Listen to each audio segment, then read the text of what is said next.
All right. Hello, YouTube. My name is Nathan Goheen, and I am here to try to help people with their questions and, you know, anything about music. Let's see here. This is my first live YouTube, so you'll have to forgive me for that and be patient with me, please. I appreciate that. I guess I could start with a little bit about myself. I've been playing music for, I don't know, 30, 35 years, somewhere around in there. I started off playing the electric bass and got into a band, and we played instrumental rock music. Sorry about that, one of my monitors just went off. So played rock music for I don't know how long. Middle school and high school, and then some of college after high school. And I remember my senior year of high school, someone was just like, "Hey, you're not too bad at music. You should think about studying it in college." And I didn't even know that was a thing. So I was pretty excited to hear that you could study music in college.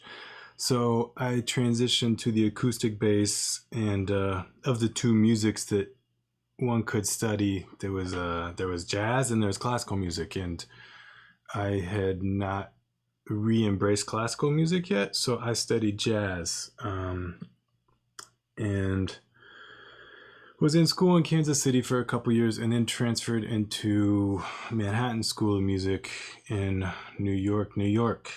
And so I was doing that for, I don't know, probably about 8 years, just trying to figure out how jazz music worked and how the acoustic bass and I related to each other, and then I related to jazz music. And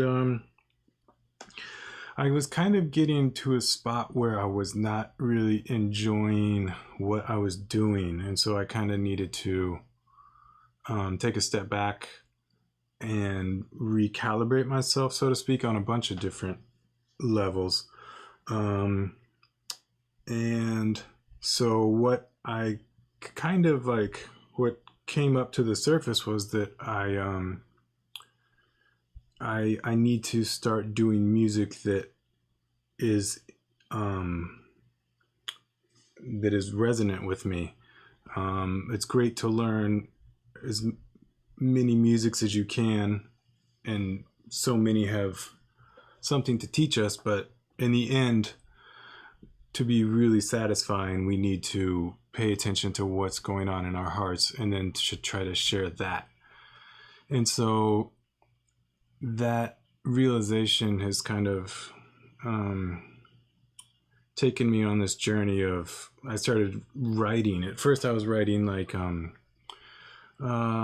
some rock stuff, maybe even a little bit of country stuff, some folk stuff, somewhere along in there. I guess maybe like singer-songwriter stuff.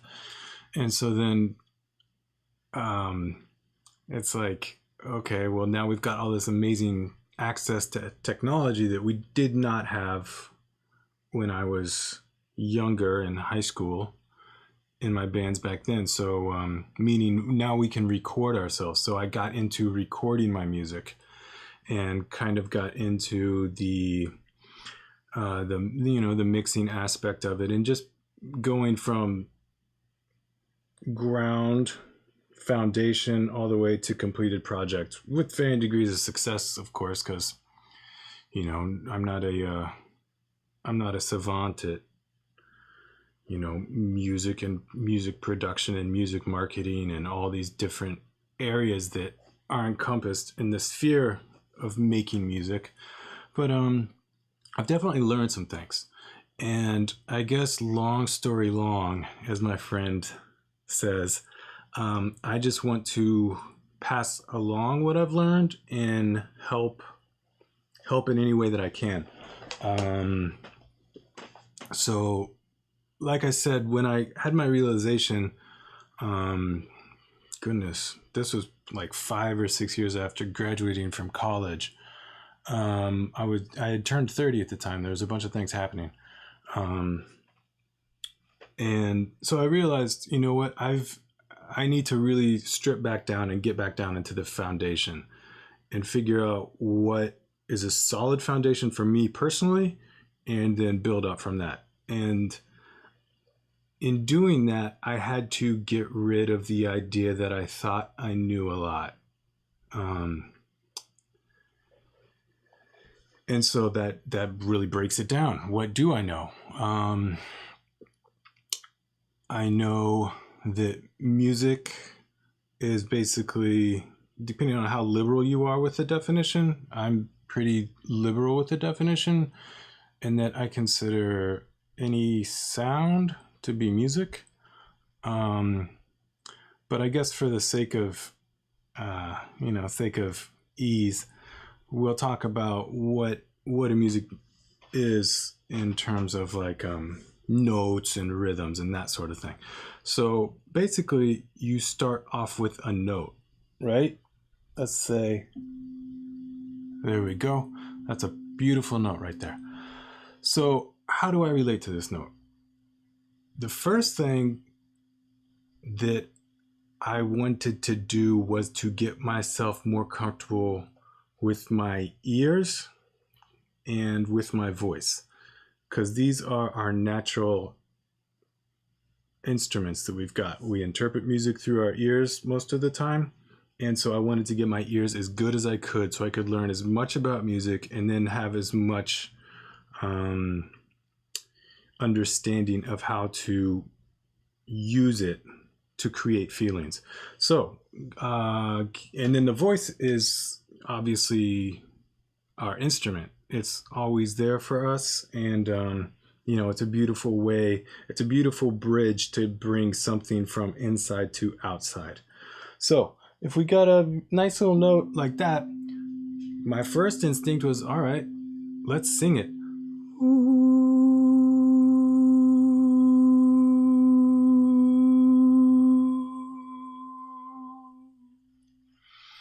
That's a little bit high for some people. If you want to move it down.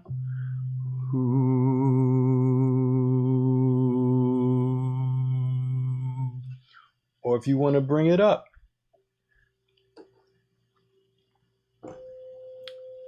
That's a little bit high for me to sing. That's why I started on, that's why I didn't go up the full octave.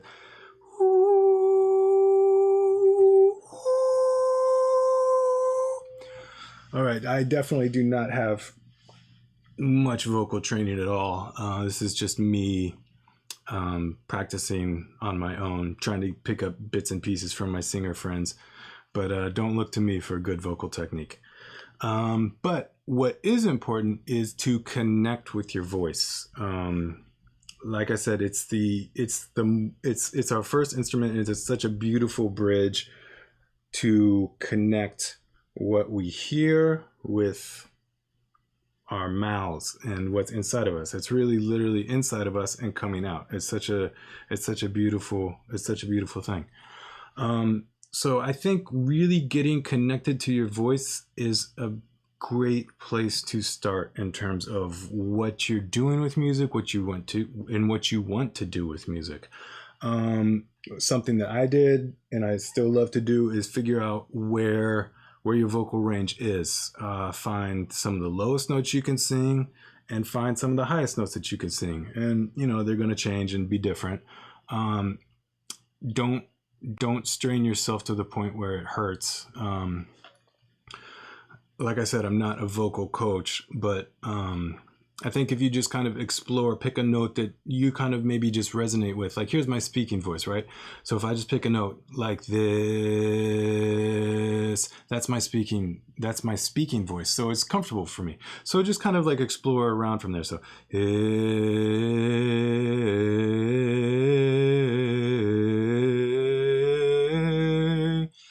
just kind of just play around with it. I think that's something that people get. I think that's a point that is lost on people. It's definitely lost on me for the longest time, to make progress with something, we all need to put in the work and spend time with this. And it doesn't need to, and it's not like a stressful, I need to practice my scales in all 12 keys and do it at this fast of a space, at this fast of a pace. It's more just like, I need to sit and play around with this stuff and truly try to be open to what it's showing me about myself. You know, you may not like, you may not like something, or you may really like something, and to just give yourself the space to explore sound is a great it's a great tool. And I feel like that's not something that is promoted or talked about so much. I mean, literally, it's called playing. You know, it's playing your instrument. So you need to have that kind of a mindset of, I'm going to play around with this. Some setbacks or some hurdles for me where I need to accomplish this, and that really negatively influenced how I would approach music and music making. I don't need to accomplish anything short of accomplishing spending time with it. That's the lesson. That is the accomplishment. What I don't know what the accomplishment is going to be going into it. I come out at the end of an hour practice session having realized what my accomplishment was. I'll be like, oh, I learned that. Whereas going into it, I'll be like, I'm not exactly sure. You know, I'm just going to sit here and spend some time. So, getting a relationship to, you know, what you hear, and then being able to produce that with your mouth is extremely important. So let's get back to this note, this beautiful note right here. This is going to talk a little bit about just how sound works. So this note I've made into a sine wave in my keyboard that I'm using right now. And a sine wave basically just means it is a simple wave that repeats at a very specific frequency. All right. So waves that repeat at a high frequency are higher pitched. Waves that repeat at a lower frequency are lower pitched. And if you go, you know, our hearing ranges from 20 cycles per second to 20,000 cycles per second. So, you know, we can hear low notes, we can hear high notes, and how this note sounds is as a result of how many cycles per second the wave is making. It's just a simple sine wave. I don't know if anybody remembers from math class what sine waves look like. But it's kind of cool because, like I said, I specifically wanted that to be just a sine wave. If you hear, for example, a piano sound, you know that it's a piano sound because it has not only that simple sine wave, but there's more sine waves on top of that. And this is something I've talked about in other videos. It's called the harmonic series. I don't want to get super deep into it, but basically you can differentiate whether someone is playing the same note on a piano, or they're singing it, or they're playing it on a trombone, or they're playing it, you know, on all sorts of different instruments based on the what other sine waves are present besides the simple fundamental sine wave. So let me see where I'm going with that. So we've got a note, and so we need to find some other notes, because this is a fine note, but it's a piece of the music that we're going to make. The harmonic series is, I'll play it for you here. It is Again, the harmonic series is just a fundamental and then a bunch of tones on top of that fundamental. Right now I'm just playing the fundamental, and I'm going to start with the first overtone, which is an octave. It's just a simple doubling of frequency. So for example, if this is moving at 100 cycles per second, which it's not, it's higher than that, but if it was 100 cycles per second, then this would be 200 cycles per second. And if you then go up to 300 cycles per second, you've got the fifth. You've got the fundamental, the first overtone, and the fifth, which is the second overtone. All right, let's see here.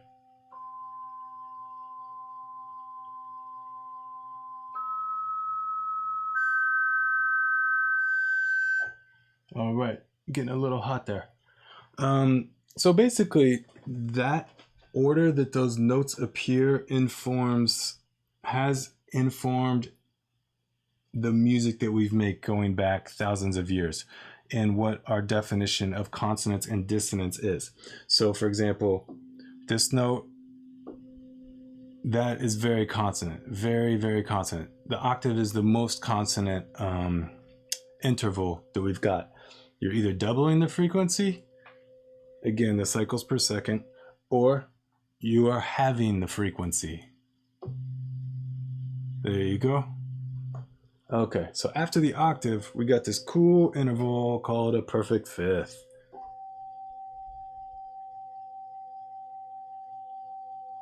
Very consonant, very, very consonant. It sounds like that when it's played within the same octave. Very consonant interval. Tons of music is based on that. And so what's cool about once you start adding more than one note into your musical world is that you automatically create harmony. So one note is melody, whatever note it may be. It could be right now I am in the key of C. So it could be either a C, that's a melody. Or it could be a G. That's a melody right there. And then once you combine them, you've formed harmony. All harmony is just two different notes at the same time.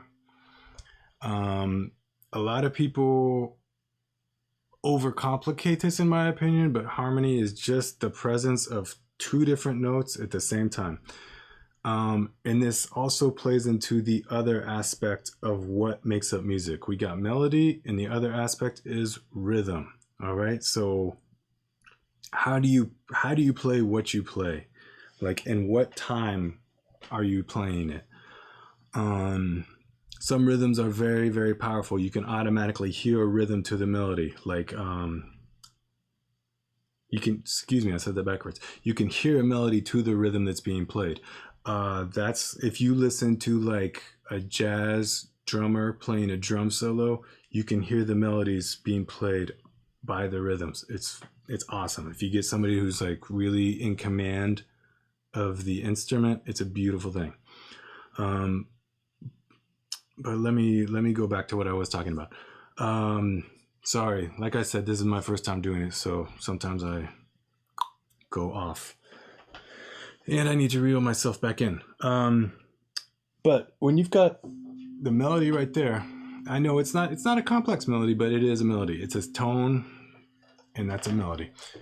And then when you add the next consonant interval, like we said, the fifth, then you've got a harmony. And you've got a melodic harmony, but you've also got a rhythmic harmony. This is mind-blowing to me when I first heard about this concept. I did not figure it out. I wish I would have. But getting back to the harmonic series, you've got your fundamental, the first overtone, and now the second overtone. All right? So if you look at your fundamental as 100 cycles per second, or it's just 1, whatever, And then your first overtone is then going to be a doubling of that. So that will be 2. So you could either go 100 cycles per second is then 2 as is to 200 cycles per second, or you could just go it's 1 to 1 and then it's 2 to 1, the ratio. And then if you add in the second overtone, or upper tone, I should be saying, if you add in the second upper tone, which is G, it is then going to be 300 cycles per second. Or you can reduce that to 3. Oh, my screen looks funky. 3, 2, 1, right? 300 cycles per second, 100 cycles per second, which can be reduced to 3 to 1, the ratio of 3 to 1. Or you could go from 300 cycles per second to 200 cycles per second. And that ratio can then be reduced 3 to 2. And 3 to 2 is then a rhythm. It's crazy. It's crazy that it provides us not only melodic information, but rhythmic information. So 3 to 2 basically just means, I guess to see it, we can go, I'm going to go 3 clicks on my right hand for every 2 clicks on my left. And there's a cool little saying that you can do to internalize this feeling. It's not difficult, not difficult, not difficult, not difficult, not difficult. This is not difficult. So I'm hitting this 3 times for every 2 times that I'm hitting this. Again, it's not difficult, not difficult. I'll slow it down. Not difficult, not difficult, not difficult. Cool. So I hope you all like that as much as I like that.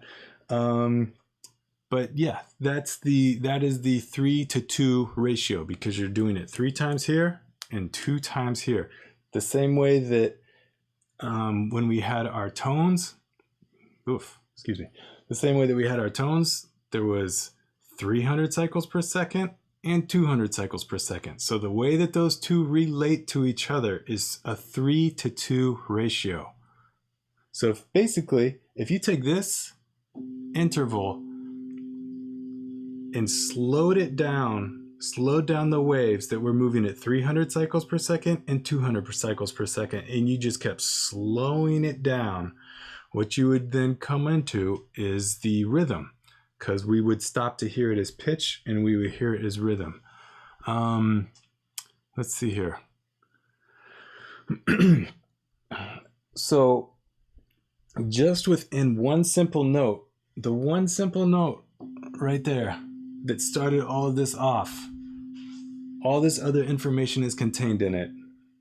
The first upper tone, which is an octave, most consonant, and then obviously the same way that we go 3 to 2, not difficult, not difficult, something that's happened 3 times in the space that it takes the cycle to happen twice.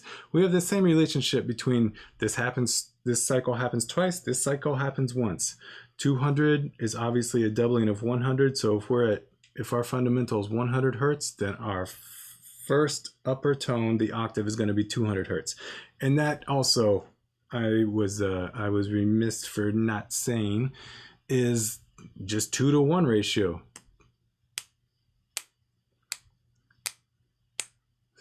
And that's what that is. It's if you listen to, like, let's say rock music or disco music, or whatever kind of music came out of disco or that disco turned into, you could think of it as like, here's the bass drum beating on 4 beats, 1, 2, 3, 4, and here's the snare drum beating on 2 and 4. So it's 1, 2, 3, 4, 1, 2, 3, 4. So there's so much information just within a single note that I feel like we need to start embracing and using. Obviously, a lot of people have already started to embrace and to use the 1, 2, 3, 4, 1, 2, 3, 4, 1, 2, 3, 4. I mean, that is just so constant. That rhythm is as constant and consonant to our ears as this interval is, because they're the exact same piece of information, just sped up to where we hear it as tones, or slow down to where we hear it as a rhythm. Let's see if there's anything else that I want to talk about here. Shoot. I am messing up here because I thought I could see if there were comments, but I don't know if I know how to do that. Dang, I'm really messing up.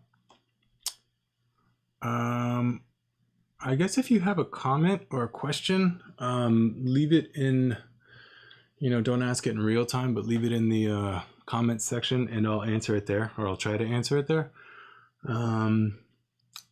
Let's see.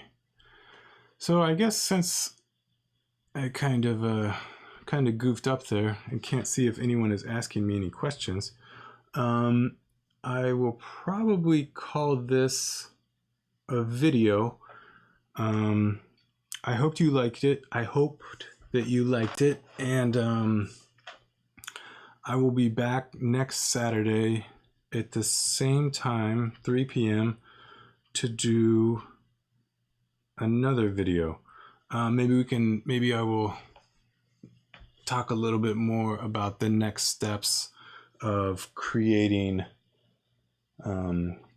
music. But in the meantime, get comfortable with the 3 against 2 feel. Obviously get comfortable with the 2 against 1, and get comfortable with singing a pitch. Ooh, ooh, ooh, ooh. Those were all octaves, out of tune, but octaves nonetheless. So get yourself comfortable with octaves, and also then you can introduce the fifths, or the 3 against 2s. So if that's our bass note, ooh, ooh,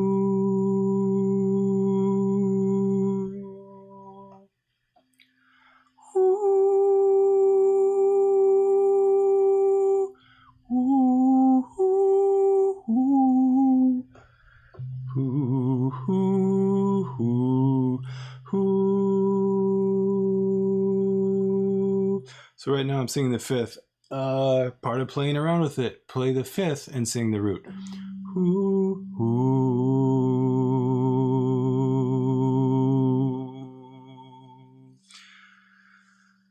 ooh.